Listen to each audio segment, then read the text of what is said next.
পত্র ১০৫ কল্যাণ ইস্যু। বিশ্বাস রক্ষা করাটাই অবজ্ঞার বিষয় হয়েছে। পৃথিবীর জমিটা স্থির আছে বলেই তার উপর আমরা ঘরবাড়ি বানিয়েছি। এখন যে জিনিসটা বানানো হবে তা টলমল। পাশ্চাত্য জগতে যখন মানুষের মনে কোনো চাঞ্চল্য জাগে, তখন ঝড় যেমন অরণ্যের গাছপালার মতো কোলাহল তোলে। আমি বলবো এই জীবন আপন অভিজ্ঞতার প্রান্তসীমা এসে আজ নতুন হতে চায়। ইতি 14/2/1929। তোমাদের রবীন্দ্রনাথ। পত্র ১০৬ কল্যাণ ইস্যু। এবার আমাকে কাজের ভূতে পেয়েছে। এক ভূত নয়, 5 ভূতে। যখন হাঁফ ছাড়বার সময় আসবে তখন তোমার কবিতার সমালোচনা করব। ইতি 10/1/1939। তোমাদের রবীন্দ্র। পত্র ১০৭ কল্যাণ ইস্যু। আমার বাংলা লেখার তুমি যে তর্জমা করেছ পড়ে খুব খুশি হলুম। অত্যন্ত ক্লান্ত হয়ে পড়েছি। এই শীতের সময় তোমরা যদি আসতে পারতে তাহলে এখানে জমতো ভালো। ইতি 12/1/1939। তোমাদের রবীন্দ্রনাথ। পত্র ১০৮ কল্যাণ ইস্যু। সুরের বোঝায় ভরা 3টে নাটক মাঝগিরে শেষ করা গেল। বাক্যের সৃষ্টির ওপর আমার সংশয় জন্মে গেছে। এসব সাইকোলজির কোন ছাপে লাঞ্ছিত করবে জানি না। ইতি 14/2/1939। তোমাদের রবীন্দ্রনাথ। পত্র ১০৯ কল্যাণ ইস্যু। বিষম ব্যস্ততার ফাঁকে ফাঁকে কখনো শান্তিনিকেতনে, কখনো কলকাতায়, কখনো এ ঘরে কখনো ও ঘরে চিঠিখানা যখন লিখছি সবটা মিলে নেবুলার গোচ্ছের হয়েছে।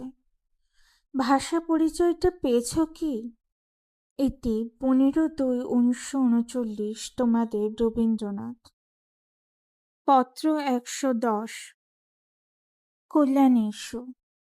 অমিয় তুমি জানো চারিদিকের সঙ্গে আমার মনের স্পর্শের যোগ খুব ঘনিষ্ঠ। তুমি এখনকার ইংরেজ কবিদের যেসব নমুনা কপি করে পাঠাচ্ছ পড়ে আমার খুব ভালো লাগছে। আমার জীবনের এক প্যারাডক্স। যখন টানাটানি হয় বেশি তখন এই ছাড়াছাড়ি হয় বিস্তর। ইতি 23/2/1939। তোমাদের রবীন্দ্রনাথ। পত্র ১১১ শান্তিনিকেতন কল্যাণ ইস্যু। ছোটখাটো অনাহৃত কাজগুলো আলোতে বাদলা রাতের পতঙ্গের মতো ঝাঁকে ঝাঁকে এসে পড়ে। ইতিমধ্যে সাহিত্যের প্রলাটিরের পর্যায়ের ছাপ মারবার যে অদ্ভুত উত্তেজনা আমাদের দেশে দেখা গেল, সেই উত্তেজনার অঙ্গীভূত। এখন ঘন মেঘ, মাঝে মাঝে মেঘ ডাকছে আর বৃষ্টি হচ্ছে। ইতি 17/3/1939। তোমাদের রবীন্দ্রনাথ। পত্র ১১২ কল্যাণ ইস্যু। তোমাকে আগেই বলেছি, গদ্য প্রবন্ধের ভার বইতে আমার মন চায় না। বয়স যখন অল্প ছিল তখন প্রাত্যহিক দেখাশোনায় ফসল সংগ্রহ করে চিঠিতে চালান করতে ভালোবাসতুম। এখন লিখি, লিখতে যদি মন চায়। চিঠি লিখে প্রবন্ধ লেখার দায়িত্বভার হালকা করলুম, তার কারণের আভাস দিয়েছি পূর্বেই। ইতি 11/4/1939। তোমাদের রবীন্দ্রনাথ। পত্র ১১৩ কল্যাণ ইস্যু। পুরীতে এসেছি সে খবর পূর্বেই পেয়েছ। উড়িষ্যার যারা নতুন রাষ্ট্রনায়ক আমি তাদের নিমন্ত্রিত অতিথি। রাষ্ট্রসম্পদ যাদের অনেককালের সাধনার জিনিস এবং যাদের কাছে পরম মূল্যবান, তাদের দলগত পরস্পর তীব্র বিরুদ্ধতা সত্ত্বেও এর সম্মান বিস্মৃত হয় না। অকস্মাৎ আমার চিঠিতে এই প্রসঙ্গ উঠে পড়ার কারণ আমাদের বর্তমান পরিস্থিতি। ইতি 6/5/1939 তোমাদের রবীন্দ্রনাথ। পত্র 114। কল্যাণী ইস্যু। আজ তোমাকে একখানা চিঠি লিখেছি, কিন্তু সেটা চিঠি হয়ে উঠল না। বর্তমান পলিটিক্সের চালচলন দেখে মনটা অত্যন্ত ভারাক্রান্ত ছিল। তোমার চিঠি প্রবাসী সম্পাদিক কারখানায় চালান হয়ে গেছে। ফ্যামিলি রিউনিয়ন বইখানি গভীরভাবে ভালো লেগেছে। ইতি 8/5/1939 তোমাদের রবীন্দ্রনাথ। পত্র 115। পুরী। কল্যাণী ইস্যু। অমিয়। নতুন কবিতা লিখতে ফরমাস পড়েছে, কিন্তু ক্লান্ত শরীর নতুনের স্ফূর্তি হয় না। এখনকার লেখায় সেদিনকার মতো প্রাণের অচিন্ত গতিমত্ততা থাকতেই পারে না। যদি মনকে টেনে তুলতে পারি তোমায় চিঠি লিখব। ইতি 24/4/1939 তোমাদের রবীন্দ্রনাথ। পত্র 116। কল্যাণী ইস্যু। অত্যন্ত উদ্বেগ নিয়ে তোমাকে চিঠি লিখতে বসেছি। কিছুকাল আগেই দেশের মন ছিল মরুময়। কিছুদিন আগেই দেশ যা অসাধ্য বলেই হাল ছেড়ে বসেছিল, এখন তার সম্ভব বলে মনে হচ্ছে না। আজ আমি জানি বাংলাদেশের জননায়কের প্রধান পদে সুভাষচন্দ্র। বাংলাদেশের সার্থকতা বহন করে বাঙালি প্রবেশ করতে পারবে সসম্মানে ভারতবর্ষের রাষ্ট্রীয় সভায়। ইতি 20/5/1939 তোমাদের রবীন্দ্রনাথ। পত্র 117। শ্রীনিকেতন। কল্যাণী ইস্যু। মনটা কিরকম বিমুখ হয়েছে, ঠিক যেন খাপ খাচ্ছে না। এই সময়ে যদি কারোর অসুখ বিসুখ হয় কিংবা সংসারের কোনো চিন্তার কারণ ঘটে, তার ছায়া খুব দীর্ঘ হয়ে দেখা যায়। সে এক সময় গেছে যখন সমস্ত দেশের মন আর তার ভাষা ছিল কাঁচা। তখনকার উপাদানে কম দামি করে দিত উৎপন্ন জিনিসকে। বর্তমান যুগটা কর্মের যুগ। এ যুগ মৃত্যুকে শূন্য বলে জানে।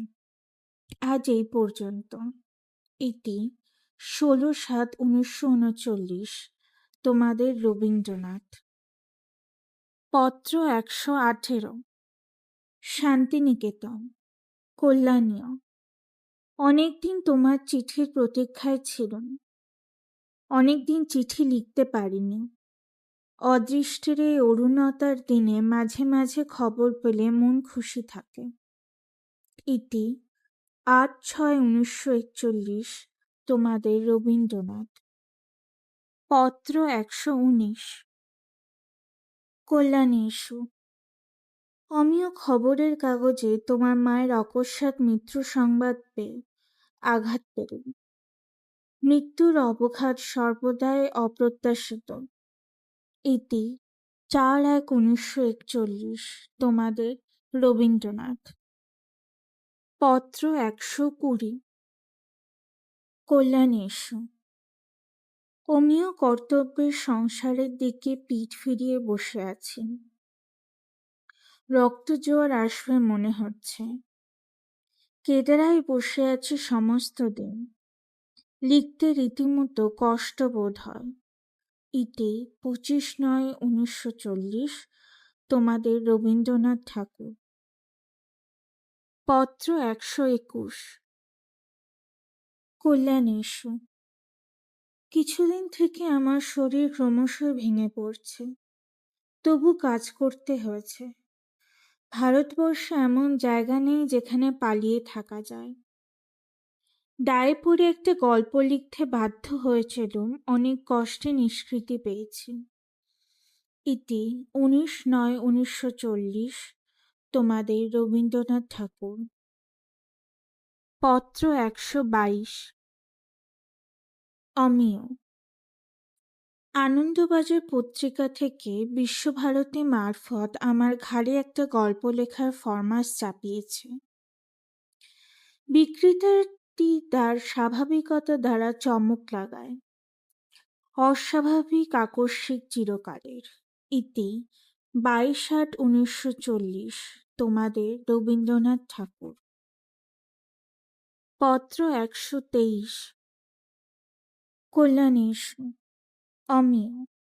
তোমার চিঠি পেয়ে কিরকম বেদনা বোধ করলুম তা বলতে পারিনি। আমার বিশেষ ইচ্ছা তুমি 7ই আগস্টের অনুষ্ঠানে উপস্থিত থাকো। ইতি 29/7/1940 তোমাদের রবীন্দ্রনাথ ঠাকুর। পত্র 124 কল্যাণেশু।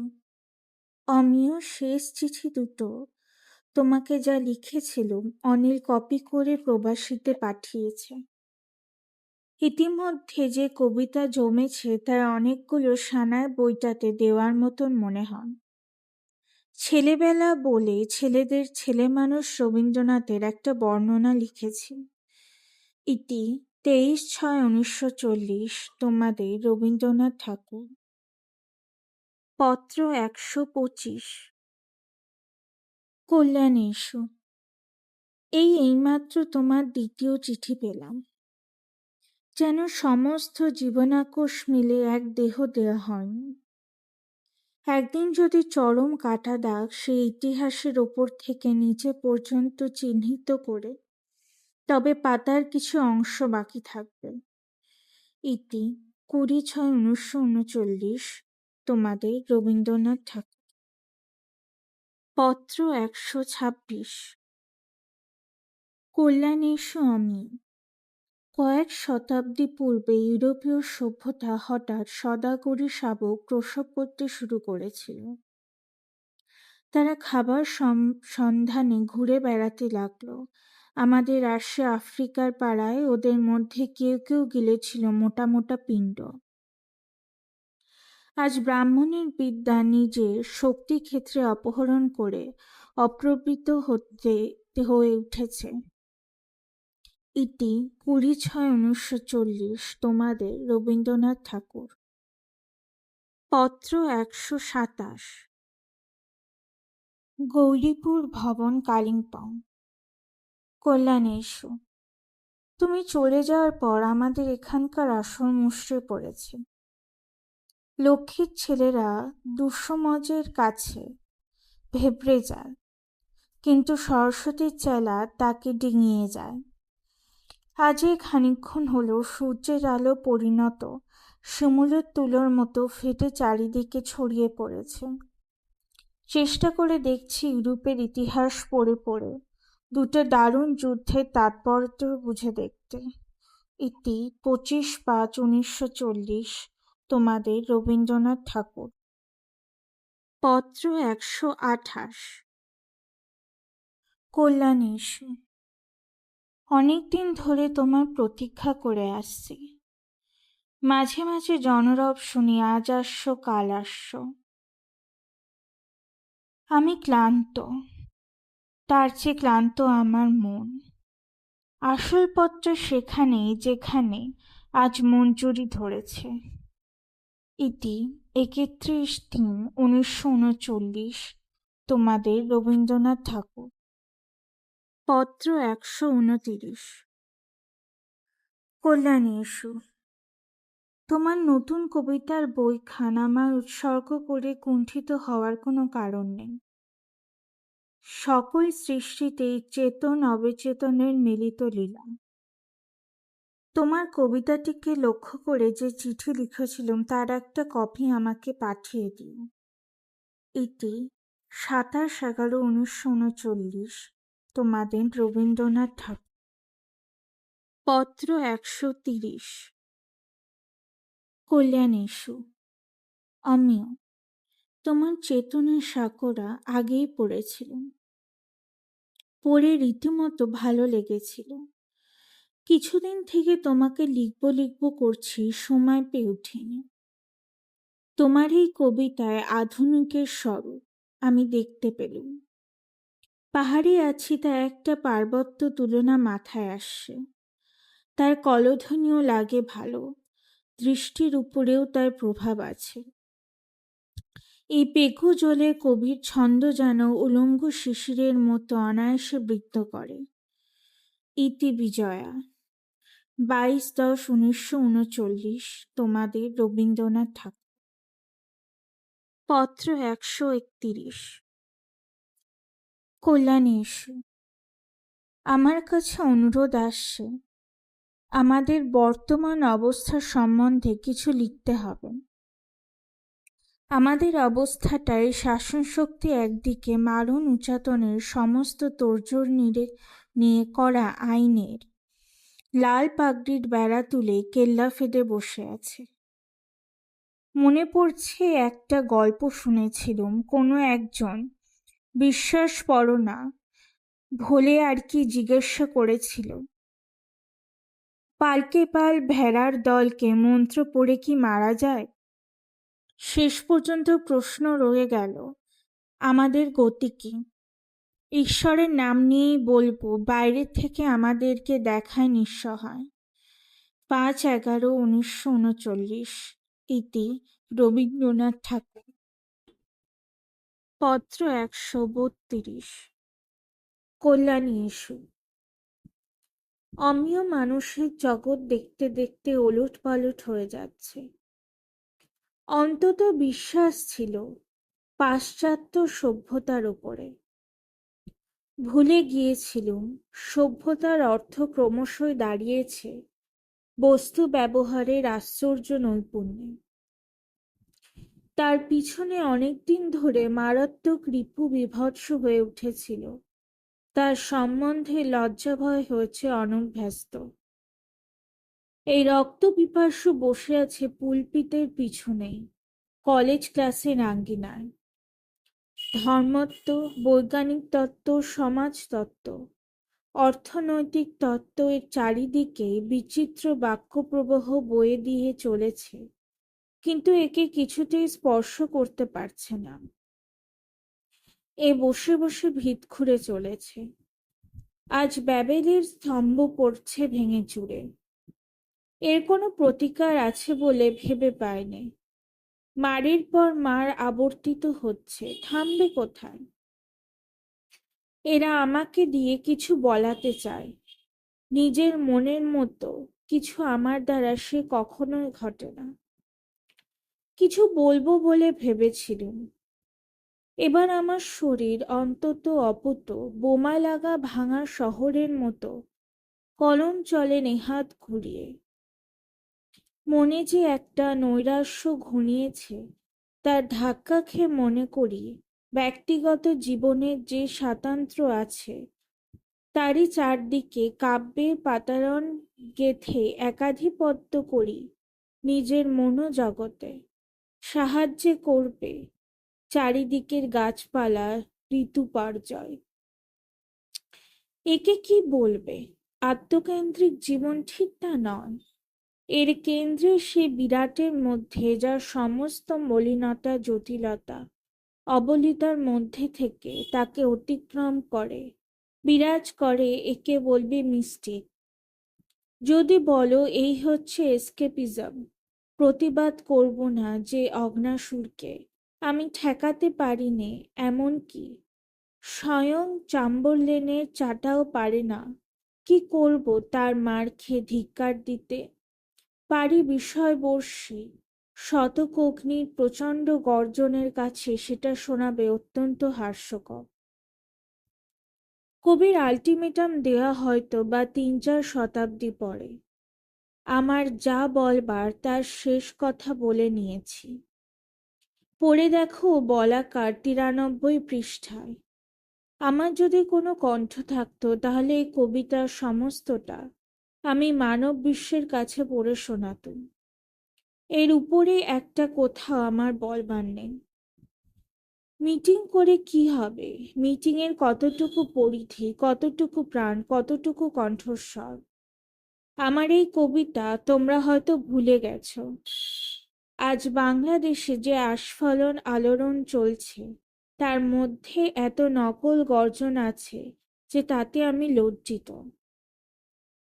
যে কবিতার কথা বলছি তার একটা অন্তত দুর্বল তর্জমা করেছিলুম, বোধহয় আছে ফিগুটিভ।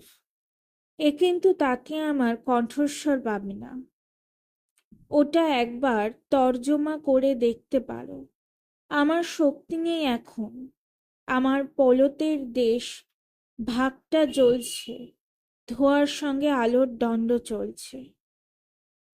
1809-1831। ইতি তোমাদের রবীন্দ্রনাথ ঠাকুর। পত্র 133। কল্যাণী ইস্যু। এ যেন বিশ্বজুড়ে একটা দুঃস্বপ্ন। চোখের সামনে মানুষের ভদ্রনীতির মূল কাঠামোটা দেখতে দেখতে ক্ষণে ক্ষণে অদ্ভুত রকমের তেড়ে বেঁকে যাচ্ছে। আর কিছুকাল আগে এই চেহারার বীভৎস ব্যঙ্গ বিকৃতি ভাবতেই পারতুম না। কখন ভিতরে ভিতরে সভ্যতার মূল বদল হয়েছে, সেটা প্রধানত দাঁড়িয়ে গিয়েছে জীবনযাত্রার বস্তু ব্যবহারে যান্ত্রিক নৈপুণ্যে। এই চারিদিকে বুদ্ধির উৎস থেকে ধর্মত্ব, বিজ্ঞান তত্ত্বের বাক্য প্রবাহ বয়ে চলেছে। আমাকে তোমরা বলছো কিছু লিখতে। কোন মনের কথা বলি ভেবে পাইনি। 1000 বছর কেটে গেছে, কিন্তু পৈশাচিক ইতিহাস মানুষের দুঃখ আজকের দিনের চেয়ে কম ছিল না। ভাগ্য অনুকূল হলে ইতিহাসের চতুরঙ্কে আমরা হতে পারতুম খেলোয়াড়, কিন্তু হয়েছি বরে। দেখলুম সুরে বসে ব্যথিত চিত্তে মহা সাম্রাজ্য শক্তির রাষ্ট্রমন্ত্রীরা নিষ্ক্রিয়। দেখলুম নর ইন্টারভেশনরা কুটিল প্রণালীতে স্পেনের রিপাবলিককে দেউলে করে দিতে। কিন্তু ভেবে দেখো ঐতিহাসিক বিপ্লবে কবির আলটিমেটাম আমি ইতিপূর্বেই দিয়ে দিয়েছি। যা বলবার আমি শেষ করে বলে দিয়েছি। বলাকা আর একবার পড়ে দেখো। আমার এই কবিতা হয়তো ভুলে গেছো। যদি না ভুলতে তাহলে শেষবারের মতো বলছি, তাতে জল মিশিয়ে নতুন করে পরিবেশন করার সাহিত্যিক দুর্নীতি। ইতি 20/9/39। তোমাদের রবীন্দ্রনাথ ঠাকুর। পত্র 134। কল্যাণী ইস্যু। তোমাকে প্রথমে যে চিঠি লিখেছিলুম সেটাকে ফলিয়ে আর একটা চিঠি লিখছি। এই দ্বিতীয় চিঠি কাগজে ছাপবার দিকে লক্ষ্য করে রচনা। অবশ্য মনের মধ্যে প্রবল উত্তেজনা চলছে। এখানে এসে কিছু লিখব মনে ছিল, কিন্তু একদিকে শরীরের অবসাদ। পত্র 135। কল্যাণী ইস্যু। তোমাকে গেল চিঠি লেখার পরে আজ টাইম অ্যান্ড টাইড কাগজে স্যার নরম্যান অ্যাঞ্জেলের লেখা প্রবন্ধ থেকে 2-1 জায়গা তর্জমা করে দিই। গত সপ্তাহে লর্ড বলেছেন যে সকল দেশ উপলব্ধি করেছে যে তাদের রাষ্ট্র স্বতন্ত্র বিপদগ্রস্ত, তাদের স্বাধীনতা রক্ষার জন্য আমরা যে প্রস্তুত, আমরা কাজে সুস্পষ্ট করে দেওয়ার চেষ্টা করছি। স্যার নরম্যানের লেখার এক জায়গা পড়ে শঙ্কিত হলাম। তিনি বলছেন, Now to sacrifice China to Japan would be to revert to appeasement in its most evil form. আমরা এই কথা বলি, জাপান সম্বন্ধে নিরাপদ মৈত্রী স্থাপনার ইচ্ছে যদি ইংল্যান্ডে কোনো সম্প্রদায়ের মনে আজ জেগে থাকে, তাহলে বুঝবো দুর্বল হয়ে গেছে ইংল্যান্ডের আত্মসম্মানবোধ। ইতি 28/9/1939। তোমাদের রবীন্দ্রনাথ ঠাকুর। পত্র 136। আমিও। তোমার ঘুম কবিতাটি খুব ভালো লাগলো। সুস্বপ্ন দুঃস্বপ্ন নীরব বিচ্ছিন্ন আবর্তন নিয়ে মহানিদ্রা যুগে যুগে নিঃশেষে পালা শেষ করে মিলিয়ে যাচ্ছে চিরসত্যে মুখোশ পরা ক্ষণিকের নাট্যলীলা। তোমাকে বর্তমানের নিষ্ঠুর অট্টহাস্য নিয়ে আরো কিছু লেখার ইচ্ছে ছিল। এটি ৩/১০/১৯৩৯, তোমাদের রবীন্দ্রনাথ ঠাকুর। পত্র ১৩৭। কল্যাণেশু। অমিয়, কিছুদিন তোমার কোনো চিঠিপত্র না পেয়ে উদ্বিগ্ন আছি। তোমার বাবা কেমন থাকে জানিও। আমি বোধ করি ১৫ নভেম্বরের স্বস্থানে ফিরব। ১৫/১০/১৯৩৯। ইতি তোমাদের রবীন্দ্রনাথ ঠাকুর। পরিশিষ্ট ১ শ্রী অমিয় চক্রবর্তীর উদ্দেশ্যে লিখিত রবীন্দ্রনাথের কবিতাবলী। ১ পরিণয় মঙ্গল। হৈমন্তী দেবী ও অমিয়চন্দ্র চক্রবর্তীর পরিণয় উপলক্ষে। উত্তরে দুয়ার রুদ্ধ হিমানীর কারা দুর্গতলে, প্রাণের উৎসব লক্ষ্মী বন্দী ছিল তন্দ্রার শৃঙ্খলে। যে নিহার বিন্দু ফুলছিরি তার স্বপ্ন মন্ত্র পাশ, কঠিনের মরুবক্ষে মাধুরীর আনিল আশ্বাস। হৈমন্তী নিঃশব্দে কবে গেঁথেছে তাহারি শুভ্রমালা, নিভৃত গোপন চিত্তে সেই অর্ঘ্যে পূর্ণ করি ডালা। লাবণ্য নৈবেদ্যখানি দক্ষিণ সমুদ্র উপকূলে, এনেছে অরণ্যচ্ছায়ে যেথায় অগণ্য ফুলে ফুলে। রবির সোহাগ গর্ব বর্ণগন্ধ মধুর সধারে, বৎসরের ঋতুপাত্র উছলিয়া দেয় বারে বারে। বিস্ময় ভরিল মন, একি এ প্রেমের ইন্দ্রজাল, কোথা করে অন্তর্ধান মুহূর্তে দুস্তর অন্তরাল। দক্ষিণ পবন সখা উৎকণ্ঠিত বসন্ত কেমনে, হৈমন্তীর কণ্ঠ হতে বড়মাল্য নীল শুভক্ষণে। শান্তিনিকেতন, ১লা পৌষ ১৩৩৫। ২ পথসঙ্গী। বাহিরে তোমার যা পেয়েছি সেবা, অন্তরে তাহা রাখি, কর্মে তাহার শেষ নাহি হয়, প্রেমে তাহা থাকে বাকি। আমার আলোর ক্লান্তি ঘুচাতে দীপে তেল ভরি দিলে, তোমার হৃদয় আমার হৃদয়ে সে আলোকে যায় মিলে। তেহরান, ৬ই মে ১৯৩২, পারস্য ভ্রমণকালে লিখিত। ৩ বিকেল বেলার দিনান্তে মোর পরন্ত এই রোদ, পূব গগনের দিগন্তে কি জাগায় কোনো বোধ। লক্ষ কোটি আলো বছর পারে, সৃষ্টি করার যে বেদনা মাতায় বিধাতারে, হয়তো তারই কেন্দ্র মাঝে যাত্রা আমার হবে।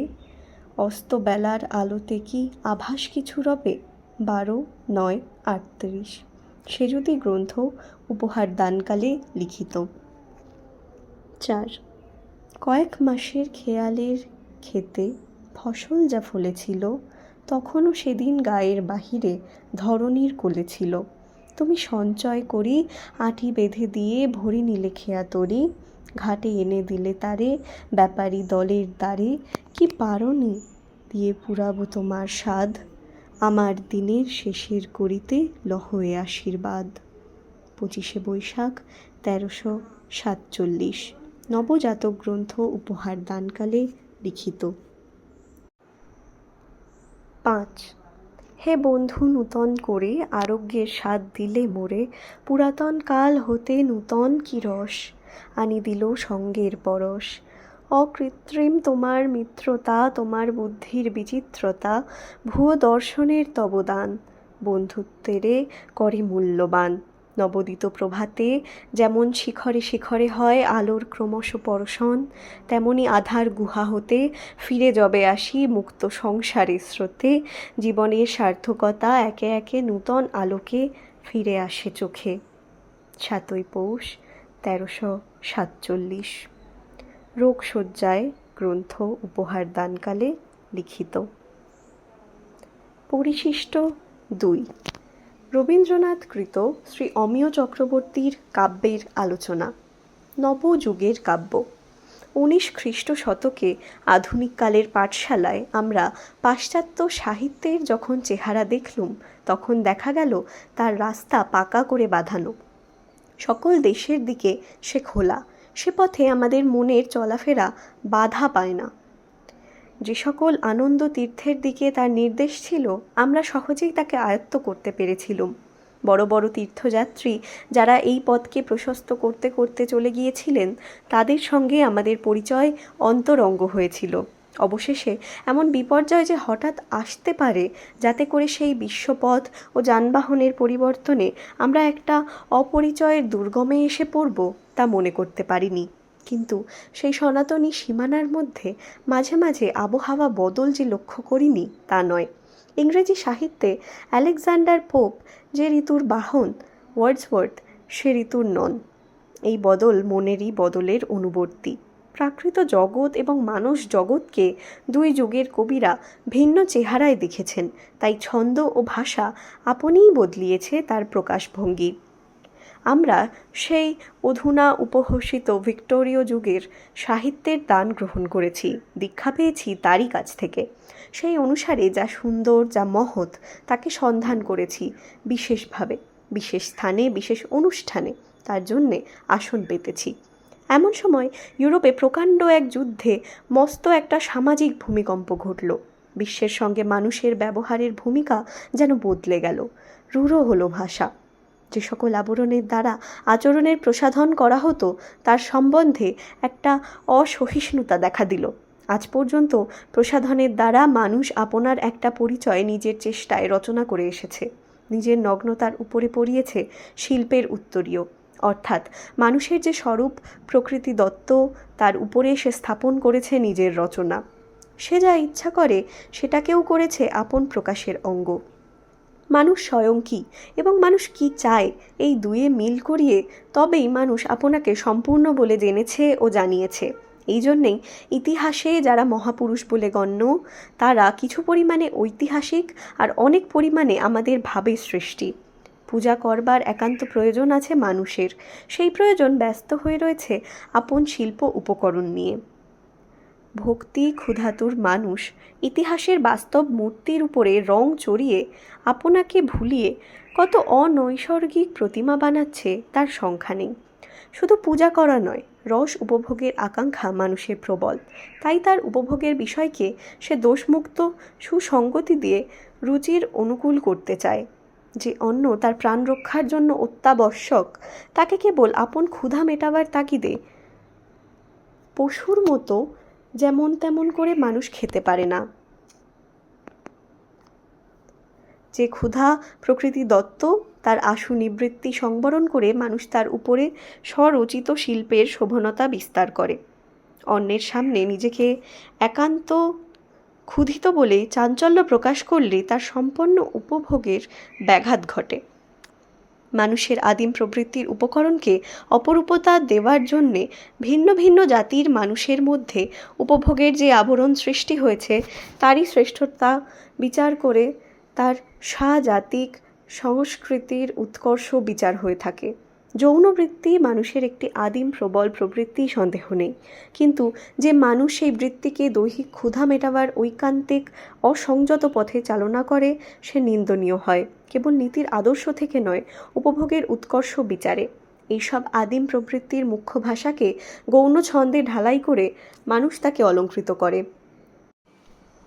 বুভুক্ষাকে শরীরের শাসন থেকে নিয়ে আসে মনের রাজ্যে। কাম রাজবেশ ধরে প্রেমের, তবেই সে দিতে পারে পুরো আনন্দ, যা ক্ষুধা তৃপ্তির চেয়ে অনেক বেশি। মানুষ আপনাকে এবং আপনার চারদিককে আদিকাল থেকেই বানিয়ে তুলেছে আপন আনন্দলোক সৃষ্টির জন্যেই। এই বানিয়ে তোলা তার স্বধর্ম, সে সৃষ্টিকর্তা। যেটাকে বলা যেতে পারে কৃত্রিম, সেটা থেকে তার স্বভাবেরই প্রমাণ হয়। পৃথিবীর আভ্যন্তরিক পাষাণ প্রকৃতির উপরে মাটির স্তরের আবরণ প্রকাশ করেছে নানা বর্ণের, নানা রসের ফুল, ফল, ফসল। এই স্তরে সে যে বিচিত্র রূপ নিয়েছে তা সর্বজনের। বসন্তে গিয়েছি চীন দেশে, বহু সমুদ্র পার হয়ে গেছি দক্ষিণ আমেরিকায়। প্রত্যেক জায়গায় ফুল, ফল, পল্লবের আছে কিছু প্রভেদ, কিন্তু তার উপরে আছে সৌন্দর্যের সর্বজনীনতা। যেখানেই গেলুম বিশ্ব প্রকৃতিতে নানা আকারে একটা চিরপরিচয় দেখা দিল, সেটাই তার আবরণে। মানুষের মধ্যেও তাই, আতিথ্যের রূপভেদ, কিন্তু সমস্তটার মধ্যে আছে সৌজন্যের সার্বজনীনতা। সেখানে বিদেশের মধ্যেও স্বদেশকে পাওয়া যায়। বলা বাহুল্য, সৌজন্যের এই আবরণ মানুষের আপন সৃষ্টি।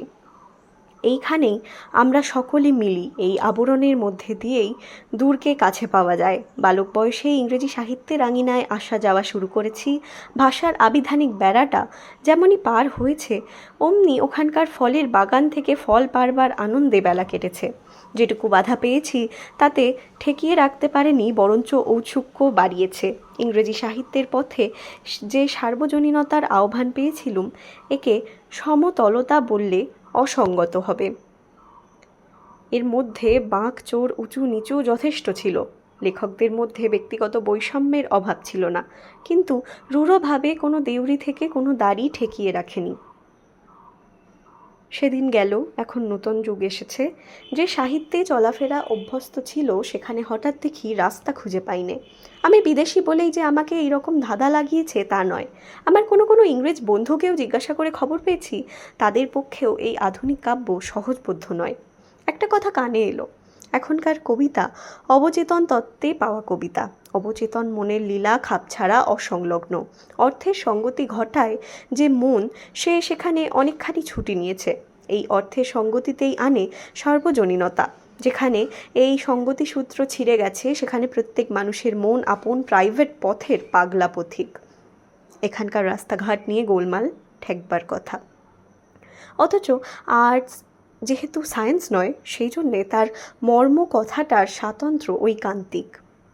তার থেকে আনন্দ পেতে হলে অত্যন্ত বিশেষ করে তার আপন দেউড়িতেই যেতে হবে। সায়েন্সের মতো কোনো সাধারণ তত্ত্ব তার তত্ত্ব নয়। কবি কিংবা আর্টিস্টের এই স্বাতন্ত্র্য, যা ইংরেজিতে বলে ইউনিকনেস, এর গভীর ভিত্তি অবচেতন মনে, তাতে সন্দেহ নেই। ভিত্তি হতে পারে, কিন্তু সমস্তটাই যদি নিছক অবচেতনার কীর্তি হয়, তাহলে স্বপ্ন ছাড়া আর কিছুই বাকি থাকে না। অবশ্য স্বপ্ন জিনিসটা যে একেবারে ধোয়া তা নয়। প্লাবনের মাঝে মাঝে এক এক টুকরো খাপছাড়া ডাঙা উঠে পড়ে।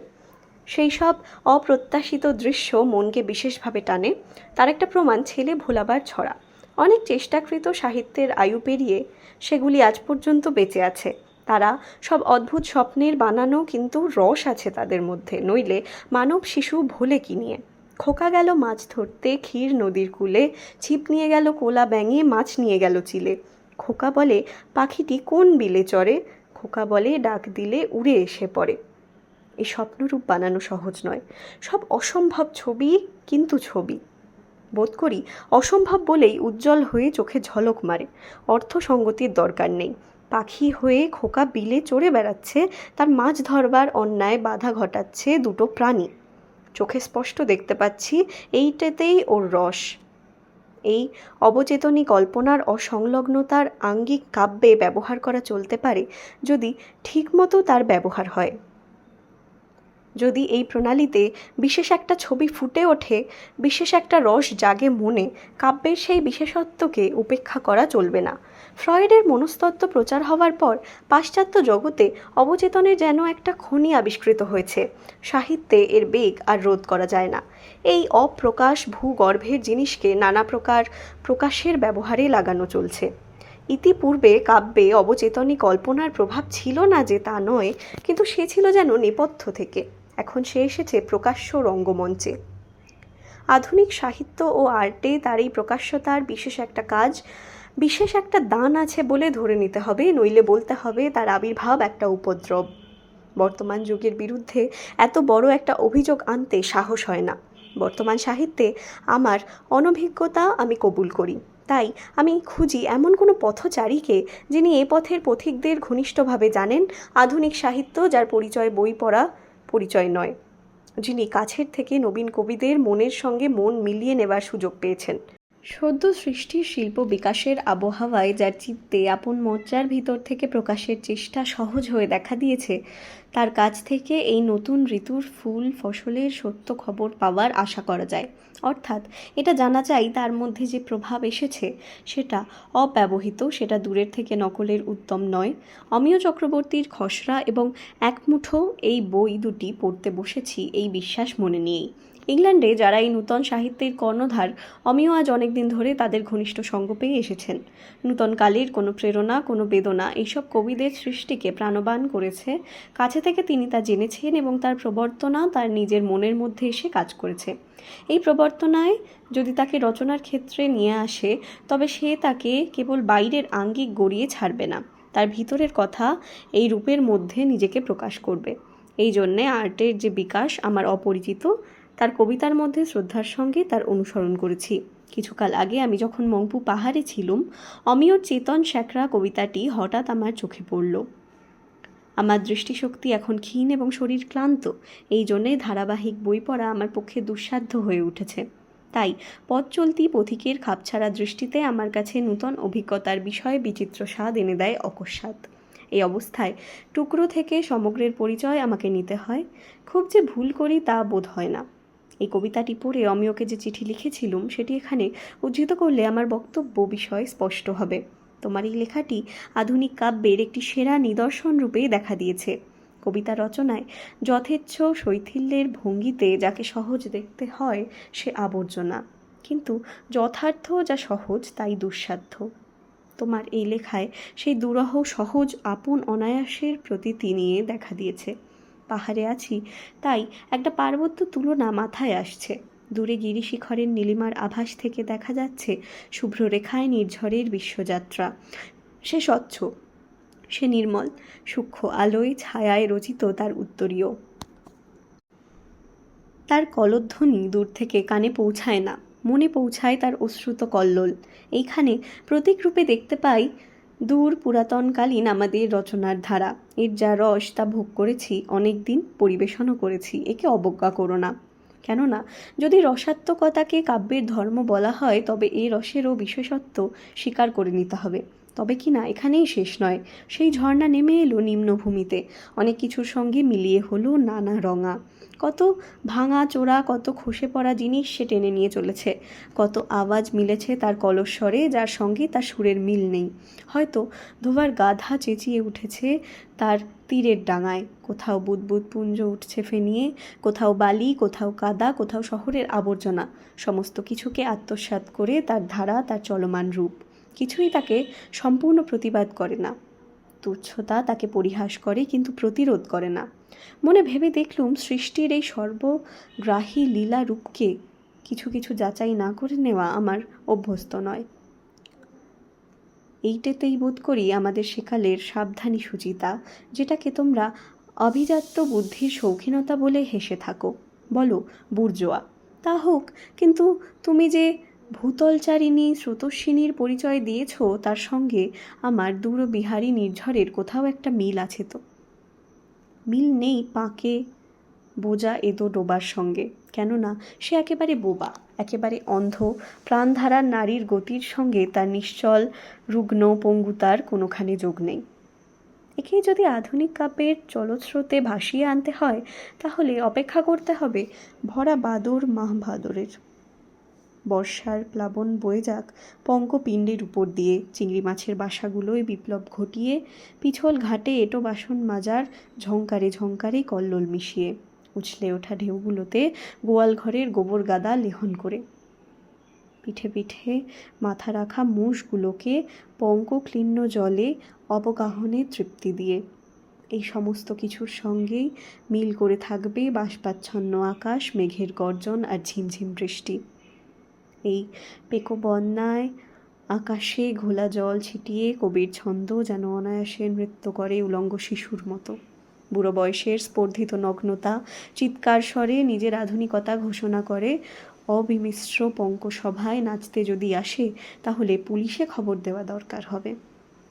আমি ওকে যা লিখেছি তার মধ্যে কথাটা এই যে, আমাদের সকল অভিজ্ঞতার সঙ্গে এমন অনেক কিছু মিশতে থাকে যাকে আমরা ইচ্ছে করে সরিয়ে রেখে দিই, কিন্তু আমাদের অবচেতন মন তাকে গ্রহণ করে। সব উড়িয়ে নিয়েই আমাদের উপলব্ধির বাস্তবতা, আমাদের অনুভূতিতে সেই অগোচরের দান যদি ঠিকমতোভাবে গ্রহণ করতে পারি, তার সহযোগে যদি একটা অনুভূমিকে বিশেষ রসে উদ্বোধিত করা সম্ভব হয়, তাহলে কাব্যের যুগ যুগান্তর নিয়ে তর্ক করার দরকার হয় না। বেশের বদল করেও যদি কাব্যই আবির্ভূত হয়, তবে তাকে অভ্যর্থনা করতে কুণ্ঠিত হব না। খসড়া বইটিতে হাসপাতাল বলে যে কবিতা বেরিয়েছে, তার লেখার ছাদ একেবারেই আমাদের ধরনের নয়, কিন্তু তার মধ্যে যে একটা অনুভূতির রহস্যময় ছবি দেখা গিয়েছে, তাকে আদর করে মেনে নিতে হবে। কেননা ঠিক এই ছবির বিশেষ রসটা অন্য কোনো ভঙ্গির মধ্যে প্রকাশ পেতে পারত না। ঘুম বলে একটা কবিতা দেখলুম, যে বিষয়বস্তুকে অবলম্বন করে তার অনুভূতি, সে আমার কাছে অত্যন্ত নূতন বলে ঠেকল। বিশ্বকে কবি বিরাট ঘুমের ভূমিকায় দেখছেন। কালের প্রাঙ্গণে নিখিলের চলাফেরা হচ্ছে, কিন্তু তার চৈতন্য নেই। সে যেন একটা চলনশীল ঘুমের মতো। মনে প্রশ্ন উঠে, ঘুম ভাঙবে যখন, তখন থাকবে কি? প্রবল কি রূপহীন গতিহীন শুভ্র শূন্যতা? ভালো মন্দর ভেদহারা একটা নিঃশব্দ না, যার কোথাও কোনো জবাবদিহি নেই।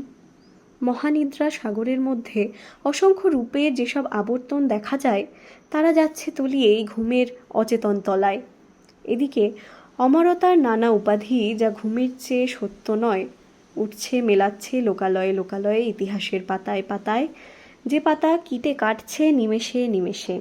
উপাধি মাথায় নিয়ে চলছেন কেউ বা মানুষ খুন করা অমর নামধারী, কেউ বা ছড়া বানানো অমর, কোনো রূপসী মুগ্ধ মনের বিহবলতায় অমরই।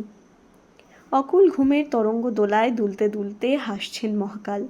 এইসব ভাসমান ফেনাগুলোর উদ্যত অহমিকার দিকে তাকিয়ে ঘুম কবিতা থেকে আমি যা বুঝলুম, সেটাই একমাত্র অর্থ কিনা জানি নে, কেননা অর্থ স্পষ্টতার প্রতি কবির মমতা নেই। এই কবিতাগুলি পড়লে ছায়াপথের সঙ্গে তুলনা মনে আসে। এখানে স্পষ্ট এবং অস্পষ্টের মেলা বসে গেছে। যেখানে অস্পষ্টতার আবরণ সুন্দরীর ঘোমটার মতো বিশেষ রস প্রকাশের সহায়তা করে, সেখানে তাকে কবিত্বের খাতিরে মেনে নিতে পারি, কিন্তু যেখানে বাণী তার চেয়ে দুর্গমতায় পৌঁছেছে, সেখানে মার্জনা করতে পারবো না। কেননা যে বচন একেবারেই বোধগম্যতার বাইরে, সেখানে যিনি বলেছেন তিনিই একমাত্র বক্তা এবং তিনিই একমাত্র শ্রোতা। সাহিত্যের সর্বজনীন সভায় তার স্থান নেই। এর মধ্যে সংকটের কথা এই যে, বোধগম্যতার রাস্তা আমার কাছে বন্ধ বলেই যে অন্যের কাছেও বন্ধ, তার নিশ্চয়তা নেই। সাহিত্যের এই রহস্য চিরদিনই রহস্য থেকে যাবে। এই তর্কের মধ্যে আমরা সকলেই চলে এসেছি। আঘাত পেয়েছি, আঘাত করেছি। বসন্ত আসবে আসবে করছে, বাতাসে শীতের আমেজ আছে। সামনে সকাল বেলার কাঁচা সোনার রঙের রৌদ্রে পাণ্ডুবর্ণ আকাশের গায়ে ইউক্যালিপটাসের ঝালর দোলানো পাতাগুলি ঝিলমিল করে উঠেছে। এরই মধ্যে মধ্যে পাখির কিচিমিচি, তবে অনেক দিনের প্রত্যাশিত বেগুনি রঙের ক্যামেলিয়া এইবার ফুটে উঠল বলে। বাঁধানো চৌবাচ্চায় জলের ধারে সোনালি মাছের খবর নিতে এসেছে এক পায়ে দাঁড়িয়ে বক। এই সমস্ত নিয়ে এক নিরবিচ্ছিন্ন প্যাট্রনে সাজিয়ে তোলা আমার সকালবেলা। এই ফর্দ থেকে ঐক্যবিলাসী মন শতই কি কি অবান্তরকে বাদ দিয়েছে, একটু ভেবে দেখলে তার দিশে পাওয়া যায়। কিছুক্ষণ ধরে ক্যাঁচকুচ শব্দ উঠেছিল গরুর গাড়ির, অবশেষে কাছাকাছি এসে হুড়মুড় করে ঢেলে দিল এক বোঝা ইট। বাগানের ওপারে আধখানা তৈরি পাঁচিল। যতক্ষণ মন ছিল বাগান উপভোগে, ততক্ষণ এটা একবারে খেয়ালের মধ্যেই আসেনি।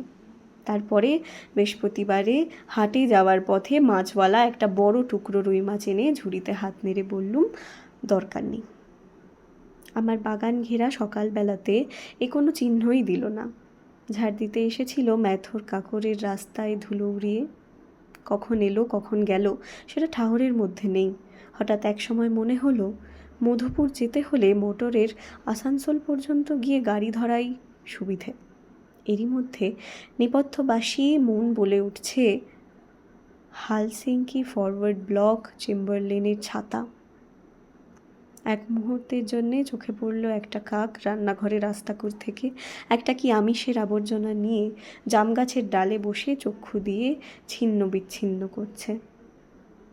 তারপরেই চোখ ফিরল টবের দিকে। দেখলুম আরও দুটো কুড়ি ধরেছে ক্যামেলিয়ার ডালে। এই সকালবেলার ছবিতে আপন স্বভাব অনুসারে আমার সচেতন মন অনেক কিছু বাদ দিয়ে আলপনা কেটেছে। অবচেতন মন যা তা আগযোগ পারে, কিন্তু রেখা রঙের সমন্বয় করে ছবি আঁকে না। হাল আমলের কবি হয়তো পণ করেন, আগযোগ কিছুই বাদ দেব না, তাতে যেখানে সেখানে নানা আচরের ছবির ঐক্যকে যদি অস্পষ্ট করে দেয়, সেও স্বীকার। এটা খানিকটা বিজ্ঞানী বুদ্ধি। বিজ্ঞান আর্টের মতো সূচিবায়ুগ্রস্ত নয়। যা কিছু তাদের কাছে সমান দাম দিয়ে মেনে নেবার দিকে তার ঝোঁক। আর্টের মধ্যে আছে সম্ভোগের দাবি, আর সায়েন্স সব কিছুকে নির্বিচারে টেনে আনে। আধুনিক যুগের প্রকাশ তত্ত্বের আছে এই দুইয়ের মিল। তার নমুনা এই দুটি বইয়ের মধ্যে অনেক পাওয়া যায়। একটি যেমন সংসার কবিতায় বহু টুকরো নিয়ে এর মধ্যে যে একটা গুচ্ছ বেঁধেছে, তার মধ্যে ভাবনা, বেদনা, স্মৃতি জড়িয়ে গেছে যেমন তেমন ভঙ্গিতে। সাবধানতা নেই, কিন্তু একটা মর্ম কথা আছে। এর এই অসাবধান নৈপুণ্যে আজলা ভরে ওঠে অনেক কিছুতে। ওর পরের কবিতার নাম আরোগ্য। কত সহজ ছোট কয়েকটা টুকরোয় কীরকম অনালঙ্কৃত সম্পূর্ণতা। দরজা কবিতা পড়ে দেখবার মতন। একটুখানি মনে পড়ে আমার নিজের কবিতা স্বপ্ন। সেই জন্যেই এ স্বাতন্ত্র্য এমন প্রবল করে মনে লাগে। আর এক যুগের ভাষা, আর এক যুগের দৃষ্টি। এই সদর রাস্তার ধূলি ধূসর কবিতা এ পরিচ্ছন্ন সভাগৃহের নয়। পড়ে দেখো খসড়ায় চায়ের বেলা, ছেঁড়া সুতোর শিল্প। দেখো পুষ্পদৃষ্টি, বিজ্ঞানের রোমাঞ্চ ধরা পড়েছে কয়েকটি সহজ লাইনে। ঘঘনের অংশ অত্যন্ত অল্প। যৌগিক কবিতায় বিপুল বিচিত্র মাটির উপর চারদিকে জড় ও জীবনের মেলা। যে আওর লেগেছে দু চারটে হালকা কথায় তার ছবি ফুটেছে। এই স্বল্প বাক বিশেষত্বেই এর রস। কালো জলে পরিচিত বন্দরের দিকে জাহাজ ভেসে চলেছে, কেমন তার একটা ইঙ্গিত। সমুদ্রের নীল কারখানা, লক্ষ লক্ষ ঢেউয়ের চাকা উঠে পড়েছে, পৃথিবীকে বানিয়ে তোলবার মজুরি চলছে দিনরাত্রি। এ বিরাট কলের ধোঁয়াও নেই, আগুন আছে চাপা, ডায়নামো চোখে পড়ে না। জাহাজের মালিক প্রকৃতির কারখানা ঘর থেকে নিরুদ্ধ বেগ চুরি করে এনে তার বাঁধন খুলছে নিজের প্রয়োজনে। স্বার্থে স্বার্থে লেগে যাচ্ছে মাতামাতি। কবি দেশ বিদেশের দিগন্তের হাতছানি দেখে এসেছেন। কেবলমাত্র কলকাতা শহরের গলি ঘুজির নয়, দরকার নেই তার গেয় রসের গাজিয়ে ওঠা, তারই জোগাবার। আরও অনেক কিছু নির্দেশ করবার আছে। সময় নেই, জায়গা নেই। আমার সম্পর্কীয় একটা অপবাদ শুনেছি যে আমার নিজের ছাদের কবিতা বহু বেঁধে আছে বাংলা সাহিত্যকে ঘিরে। তারই বিরুদ্ধে বিদ্রোহী অসহিষ্ণুতা প্রায় দেখতে পাওয়া যায়। সেই বিদ্রোহ জয়ী হোক, এ আমি অন্তরের সঙ্গে কামনা করি। তাই আমি আনন্দ পেয়েছি অমিয়চন্দ্রের কাব্যে তার স্বকীয় স্বাতন্ত্র্যে। এই স্বাতন্ত্র্য সংকীর্ণ পরিধি নিয়ে নয়। এ নয় কেবল যৌন রস ভোগের উদ্বেলতা। এ নয় আঙ্গিকের বিস্ফোরণে ভাষাকে ওলটপালট করে দেওয়া। অনুভূতির বিচিত্র সূক্ষ্ম রহস্য আছে এর মধ্যে। বৃহৎ বিশ্বের মধ্যে আছে এর সঞ্চরণ। 1346 বঙ্গাব্দ। অনিন্দিতা দেবী অমিয় চক্রবর্তীর মাতৃদেবী। বঙ্গ নারী ছদ্মনামে ভারতবর্ষের, বিশেষত বাংলার নারী সমাজের অধিকার প্রতিষ্ঠাকল্পে ইনি একদা নিরন্তর লেখনী চালনা করিয়া প্রতিষ্ঠা লাভ করিয়াছিলেন। 1921 থেকে 23 সাল মধ্যে লিখিত এই প্রবন্ধগুলি তাহার আগমনী গ্রন্থে সংকলিত হইয়াছিল। অমিয় চক্রবর্তী তরুণ বয়সেই রবীন্দ্রনাথের বিশেষ নিকটবর্তী হইয়াছিলেন ও তাহার প্রীতি লাভ করিয়াছিলেন। রবীন্দ্রনাথের জীবনান্তকাল পর্যন্ত সে প্রীতি উভয়ের জীবনেই নানাভাবে ফলবতী হইয়াছিল। অল্প বয়সে জ্যেষ্ঠ ভ্রাতার অকাল মৃত্যুতে একান্ত শোকার্ত হইয়া অমিয়চন্দ্র রবীন্দ্রনাথের প্রবোধ বাক্যে সান্ত্বনা লাভ করিয়াছিলেন। প্রথম চিঠি কয়খানিতে তাহার নিদর্শন আছে। সাক্ষাৎ ও চিঠিপত্রের সূত্রে এই যোগ বিস্তারিত হয়। ছাত্রদশা অতিক্রম করিবার পর 1926 সালে অমিয়চন্দ্র বিশ্বভারতীর কাজে যোগ দেন, অধ্যাপক ও রবীন্দ্রনাথের সাহিত্য সহকারী রূপে। রবীন্দ্রনাথের বিদেশ ভ্রমণেও অমিয়চন্দ্র একাধিকবার ভ্রমণ সঙ্গী হইয়াছিলেন। 1933 সালে অধ্যয়ন সূত্রে অমিয়চন্দ্র বিদেশ যাত্রা করেন। শান্তিনিকেতনে বাসকালে তিনি রবীন্দ্রনাথের কিরূপ একান্ত হইয়াছিলেন 63 ও 64 সংখ্যক পত্র এই প্রসঙ্গে বিশেষভাবে দ্রষ্টব্য। অংশত এখানে তাহা উদ্ধৃত করা গেল। এতদিন পরে আজ তোমরা চলে গেলে কীরকম খারাপ লাগছে বলতে পারিনে। এ যেন মৃত্যুর বিচ্ছেদের মতোই কেবলই মনকে বৃথা আঘাত করছে। তোমার সঙ্গে এমন একটা নিবিড় যোগ হয়ে গিয়েছিল যে এই বয়সে তার থেকে বিচ্ছিন্ন করা সহজ নয়। তুমি আমার অনেক করেছ, অনেক ক্লান্তি থেকে বাঁচিয়েছ। তোমার সহযোগিতা আমার পক্ষে বহু মূল্য হয়েছিল, সে কথা কোনোদিন ভুলতে পারবো না। কোনোদিন তোমার অভাব পূর্ণ হবে না। ইহার পরের চিঠি। অমিয়, তোমার কথা বারবার মনে পড়ে। তুমি আমাকে যেমন ঘনিষ্ঠভাবে জেনেছিলে, পেয়েছিলে, এমন কারো পক্ষে সম্ভবপর নয়। এই জন্যে আমি তোমার পরে সম্পূর্ণ নির্ভর করতে পেরেছি। এরকম সঙ্গ আমি আর কারো কাছ থেকে আশা করি নে। বিদেশে বাসকালে ও অধ্যয়ন সমাপ্তির পর দেশে প্রত্যাবর্তনের পর অমিয়চন্দ্র রবীন্দ্রনাথের সহিত এই সহকারিতা অক্ষুণ্ণ রাখিয়াছিলেন। রবীন্দ্রনাথের চিঠিগুলি তাহার নিদর্শন। নবজাতক কাব্যগ্রন্থের কবিতা নির্বাচন ও গ্রন্থন অমিয়চন্দ্র করেন। নবজাতক গ্রন্থের ভূমিকায় এ বিষয়ে রবীন্দ্রনাথ বিশদভাবে লিখিয়াছেন। আফ্রিকা কবিতা বিশেষভাবে অমিয়চন্দ্রের অনুরোধেই লিখিত। লক্ষণীয় যে জীবনের শেষ ভাগে দেশের রাষ্ট্রিক অবস্থা সম্বন্ধে রবীন্দ্রনাথের বক্তব্য বহুক্ষেত্রেই শ্রী অমিয় চক্রবর্তীকে পত্রযোগে লিখিত। 1932 সালে পারস্য ভ্রমণকালে সঙ্গী অমিয়চন্দ্রের উদ্দেশ্যে একটি রচনায় তার প্রতি রবীন্দ্রনাথের প্রীতি কাব্যরূপ লাভ করিয়াছে। বাহিরে তোমার যা পেয়েছি সেবা, অন্তরে তাহা রাখি, কর্মে তাহার শেষ নাহি হয়, প্রেমে তাহা থাকে বাকি। আমার আলোর ক্লান্তি ঘুচাতে দীপে তেল ভরি দিলে, তোমার হৃদয় আমার হৃদয়ে সে আলোকে যায় মিলে।